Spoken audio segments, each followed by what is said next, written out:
Tuluyan ang humina ang bagyong Ada at naging low pressure area na lamang habang papalabas ng bansa. Ang lagay ng panahon mula kay Pag-asa Weather Specialist John Manalo. Magandang umaga, Ms. Leslie, at ganoon din sa ating mga taga-subaybay. Yung low pressure area na formerly known as Ada ay sa mga susunod na oras or araw ay tuluyan na ito na mag-dissipate or malulusaw.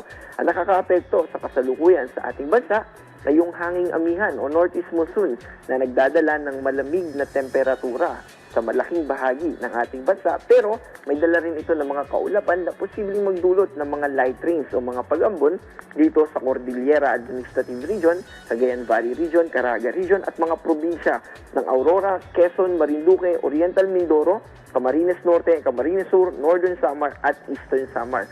Dito naman sa Metro Manila at sa natitirang bahagi ng ating bansa, yung mga hindi natin binanggit, ay mas mababa yung tsansa ng mga pag-ulan. Although andun pa rin yung posibilidad ng mga localized thunderstorm o yung panandaliang pag-ulan for specific area, localized lamang po na mga lugar. Sa mga susunod na araw ay magpapatuloy pa rin yung hanging amihan at dahil dito ay by weekend ay posibleng mag-form yung shear line at makaapekto sa eastern part ng Visayas at Mindanao.